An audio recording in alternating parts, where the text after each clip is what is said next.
Morning everyone. आज हम करते हैं कार्बोक्सिलिक कंपाउंड्स के ये कार्बोक्सिलिक अम्ल की संरचना व उसका बंधन कि किस तरह इसमें स्ट्रक्चर होता है और किस तरह की इसके अंदर बॉन्डिंग होती है। हम जानते हैं कि कार्बोक्सिलिक समूह में दो क्रियात्मक समूह होते हैं, एक होता है कार्बोनाइल ग्रुप और दूसरा होता है हाइड्रोक्सिल ग्रुप, और दोनों आपस में जुड़े रहते हैं। इसलिए ही इसका नाम कार्बोक्सिलिक समूह कहा गया है, कार्बोनिल कंपाउंड और हाइड्रोक्सिल कंपाउंड। जैसे कि स्ट्रक्चर में आप देख रहे हैं C डबल बॉन्ड O और उसके साथ OH ग्रुप है। तो यहाँ पर एक कार्बोनाइल ग्रुप की प्रॉपर्टीज़ भी होंगी और OH ग्रुप की प्रॉपर्टीज़ भी होंगी और दोनों की मिलीजुली प्रॉपर्टीज़ भी होंगी। तो हम यहाँ पर ये पढ़ते हैं कि इन दोनों में से कौन सा ग्रुप ज़्यादा रिएक्टिव होता है और दोनों ग्रुप किस प्रकार एक दूसरे के ऊपर अपना प्रभाव डालते हैं। तो ये परस्पर जुड़े रहने के कारण ये एक दूसरे की क्रियाशीलता को प्रभावित करते हैं, एक दूसरे को प्रभावित करते हैं, ये हम जानते हैं।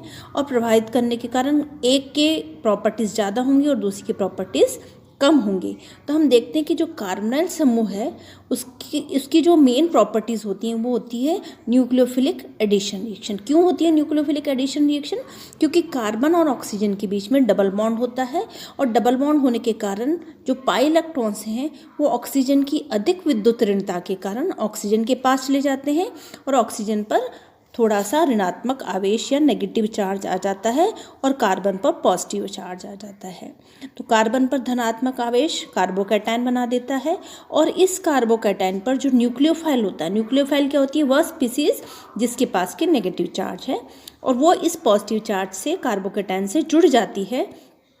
इस तरह से न्यूक्लियोफाइल ऐड हो गया है और ये कहलाती है न्यूक्लियोफिलिक एडिशन रिएक्शन।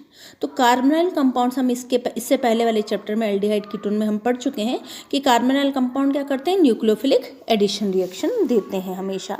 तो यहाँ पर कार्बोक्सिलिक कंपाउंड्स में भी न्यूक्लियोफिलिक एडिशन रिएक्शन होनी चाहिए क्योंकि यहाँ पर भी C double bond O group present है। अब जैसे कार्बोक्सिलिक समूह में कार्बोनिल समूह से एक OH ग्रुप जुड़ा हुआ है जिसके ऑक्सीजन परमाणु पर दो अबंधी इलेक्ट्रॉन युग्म लोन पर प्रेजेंट है। यहाँ पर हम जानते हैं, जैसे ये स्ट्रक्चर आप देखिए, इस स्ट्रक्चर के अंदर जो कार्बन पर पॉजिटिव चार्ज है और ये वाला जो कार्बोनाइल ग्रुप है, ये वाला कार्बन और OH ग्रुप पर ये OH ग्रुप प्रेजेंट है और OH ग्रुप पर दो lone pair of electrons present हैं। अब ये लोन पेयर ऑफ इलेक्ट्रॉन जो ऑक्सीजन पर प्रेजेंट हैं ये क्या करेंगे? इस कार्बन पर जैसे ही धन आवेश आएगा तो इस धन आवेश को, क्योंकि ऑक्सीजन के ऊपर नेगेटिव चार्ज आ गया तो ये कार्बोकैटायन बन गया जिसके ऊपर धन आवेश आएगा, तो इस धन आवेश को क्या करेगी? ऑक्सीजन के जो लोन पेयर इलेक्ट्रॉन है ये कार्बन को अपना इलेक्ट्रॉन पेयर दे देंगे जिससे कार्बन पर जो धनावेश आया था उसकी कमी हो जाएगी और ये न्यूक्लियोफाइल से रिएक्शन करने की कोशिश नहीं करेगा क्योंकि ये सेटिस्फाई हो गया, इसके पास इलेक्ट्रॉन्स आ गए हैं। तो हम ये कह सकते हैं कि OH ग्रुप की उपस्थिति के कारण कार्बोनाइल ग्रुप का जो C double bond O group है उसकी रिएक्टिविटी कम हो जाएगी। इस तरह से हम इसके दो रेजोनेटिंग स्ट्रक्चर लिख सकते हैं। ये दोनों रेजोनेटिंग स्ट्रक्चर है और इसके कारण क्या हुआ? कार्बोनाइल ग्रुप जो इंडिपेंडेंट जितना रिएक्टिव था उतना रिएक्टिव ये यहाँ पर नहीं हो पाएगा क्योंकि OH ग्रुप उपस्थित है और OH ग्रुप की उपस्थिति के कारण कार्बोनाइल कंपाउंड की रिएक्टिविटी कम हो जाएगी। तो हाइड्रोक्सिल समूह की उपस्थिति के कारण कार्बोनिल समूह की क्रियाशीलता कम हो जाती है, घट जाती है और कार्बोनिल समूह की इस अक्रियशीलता के कारण कार्बोनिल समूह को हम षडम कार्बोनिल समूह या स्यूडो कार्बोनिल कंपाउंड भी ग्रुप भी इसको कहा जाता है। अब अगर हम कार्बोनिल समूह की उपस्थिति में OH ग्रुप की क्रियाशीलता का अगर हम अध्ययन करते हैं तो हम जानते हैं कि अगर जैसे अल्कोहल है उसके अंदर OH ग्रुप जुड़ा रहता है तो वो OH ग्रुप इस तरह से एक दूसरे से रेजोनेंस के द्वारा ये स्थायी रहते हैं। तो ये रेजोनेटिंग स्ट्रक्चर हाइड्रोजन निकल जाता है, इस तरह से रेजोनेटिंग स्ट्रक्चर है। जब ये एल्किल समूह और हाइड्रोक्सिल समूह के मध्य कार्बोनिल समूह आ जाता है तो उसकी अम्लीय प्रकृति बहुत बढ़ जाती है। यहाँ पर है अम्लीय लेकिन कार्बोनाइल कंपाउंड आने से उसकी एक्टिविटी और बढ़ जाती है। अल्कोहल अणु व एल्कोक्साइड आयन दोनों को हम एक दूसरे अकेली संरचना द्वारा प्रदर्शित कर सकते हैं। जैसे हमने यहाँ पर ये प्रदर्शित किया और ये दो H निकल गए तो इस तरह से हम इसको कार्बोनिल समूह को प्रदर्शित कर सकते हैं। ये दो स्ट्रक्चर हम इसके लिख सकते हैं। तो हम उपरोक्त जो इक्विलिब्रियम है इसमें देखते हैं कि कार्बोक्सिल अणु की दोनों अनुनादी संरचनाओं में से एक तो उदासीन अणु है, जबकि दूसरा डाई आयन है। ये देखिए, ये उदासीन अणु है और दूसरा डाई आयन है। ये वाला डाई आयन है, उदासीन अणु है। तो दोनों की ऊर्जा में अंतर है, फलस्वरूप अधिक अनुनाद नहीं हो पाते। इसके विपरीत कार्बोक्सिलेट आयन की दोनों अनुनादी संरचनाएं समान हैं और दोनों में विद्युत ऋणी ऑक्सीजन परमाणु पर ऋणावेश है, परंतु अतः इसमें ऊर्जा का अंतर कम होगा, फलस्वरूप अनुनाद होगा। इस बात से यह सिद्ध होता है कि कार्बोक्सिलेट आयन में दोनों CO बंधों की बंध दूरी समान है और उसके अनुनादी संकर को हम निम्न प्रकार से लिख सकते हैं। इस तरह से हम लिख सकते हैं। इस प्रकार हम देखते हैं कि कार्बोक्सिलिक अम्लों की अणुओं की तुलना में कार्बोक्सिलेट आयन प्रभावी अनुनाद के कारण अधिक स्थायी है। फलतः कार्बोक्सिलिक समूह आयनित होकर कार्बोक्सिलेट आयन के रूप में अधिक रहेगा। यही कारण है कि कार्बोनिल यौगिकों में सबसे अधिक अम्लीय प्रकृति कार्बोक्सिलिक समूह की ही होती है। अतः हम कह सकते हैं कि कार्बोनिल समूह की उपस्थिति के कारण OH समूह की क्रियाशीलता बढ़ जाती है। और OH जो है यहाँ पर, मतलब ये कह सकते हैं हम कि कार्बोनिल समूह की अपेक्षा OH ग्रुप ज़्यादा रिएक्टिव है और OH ग्रुप की प्रॉपर्टीज़ यहाँ पर अधिक पाई जाती हैं। अब हम बात करते हैं इसकी फिजिकल प्रॉपर्टीज़ की, कार्बोक्सिलिक समूह की फिजिकल प्रॉपर्टीज़ या कार्बोक्सिलिक एसिड्स जो मॉलिक्यूल हैं इनकी फिजिकल प्रॉपर्टीज़ कैसी होती है। हमको पता है कि O और H के बीच में पोलर बॉन्ड है, ऑक्सीजन पर नेगेटिव चार्ज है और हाइड्रोजन पर पॉजिटिव चार्ज है। तो इसके कारण कार्बोक्सिलिक अणु जो है वो ध्रुवीय हो जाते हैं और ये परस्पर जल के साथ प्रबल हाइड्रोक्साइल बंध बनाते हैं। फलस्वरूप इनके क्वथनांक के मान उच्च हो जाते हैं। क्यों हो जाते हैं? क्योंकि दो मॉलिक्यूल आपस में जुड़ जाते हैं हाइड्रोजन बंध के द्वारा और ऑक्सीजन पर नेगेटिव चार्ज, हाइड्रोजन पर पॉजिटिव चार्ज हो जाता है, इसलिए ये इनकी बॉइलिंग पॉइंट इनके अधिक हो जाते हैं। तो अगर हम फॉर्मिक एसिड से ब्यूटेरिक अम्ल की यौगिकों की जल में अनंत विलयता होती है, इसलिए वाटर सॉल्युबल भी होते हैं और इनकी सॉल्युबिलिटी भी बढ़ जाती है।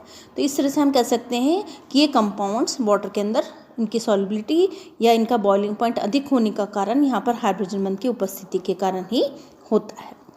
नेक्स्ट टॉपिक हम लेते हैं acidity of carboxylic acids and effect of substitution on acid strength, कि एसिड स्ट्रेंथ पर इसका क्या प्रभाव होता है। तो COOH समूह एक अम्लीय समूह की भांति व्यवहार करता है, क्योंकि कार्बोनिल ऑक्सीजन की इलेक्ट्रॉन आकर्षण करने की प्रवृत्ति से कार्बोनिल कार्बन इलेक्ट्रॉन न्यून हो जाते हैं। फलतः वह हाइड्रोक्सिल ऑक्सीजन से इलेक्ट्रॉन को आकर्षित करता है और ऑक्सीजन परमाणु हाइड्रोजन के इलेक्ट्रॉन को आकर्षित करके उसमें से प्रोटॉन से मुक्त कर देता है। जैसे यहाँ पर हमने ये मॉलिक्यूल देखा है यहाँ पर हमने, तो ये ऑक्सीजन, क्योंकि कार्बन पर पॉजिटिव चार्ज है तो ऑक्सीजन के इलेक्ट्रॉन्स कार्बन की ओर चले जाएंगे और हाइड्रोजन इजीली यहाँ पर मुक्त हो जाएगा। इस तरह से हम इसकी अनुनादी संरचनाएं लिख सकते हैं और ये अनुनादी संकर यहाँ पर प्राप्त हो जाता है। कार्बोक्सिलिक समूह की एक संयोजकता मुक्त है। इसमें से कौन सा समूह जुड़ा रहता है, इस बात से अम्ल की जो सामर्थ्य की बहुत प्रभावित होती है। जैसे अगर हम देखते हैं एसिटिक हमने लिया, एसिटिक अम्ल में यहाँ पर CH3 ग्रुप जुड़ा हुआ है जो कि इंडक्टिव इफेक्ट के कारण कार्बन को इलेक्ट्रॉन देगा और कार्बन पर जो इलेक्ट्रॉन की कमी हुई है वो यहाँ से मेथिल समूह पूरा करेगा और यहाँ से ऑक्सीजन का OH समूह का ऑक्सीजन पूरा करेगा। अगर हम यहाँ पर फॉर्मिक अम्ल लेते हैं तो फॉर्मिक अम्ल इससे ज़्यादा अम्लीय है, क्योंकि यहाँ पर H आयन प्रेजेंट है और वो H कार्बन को इलेक्ट्रॉन्स नहीं देता है, तो यहाँ पर आसानी से ही H बाहर निकल जाएगा फॉर्मिक है। क्लोरोएसिटिक एसिड की बात करें तो क्लोरोएसिटिक एसिड में माइनस आई इफेक्ट के कारण ये CH2Cl ग्रुप अपनी और इलेक्ट्रॉन को खींचेगा, कार्बन पर अधिक धनावेश आ जाएगा।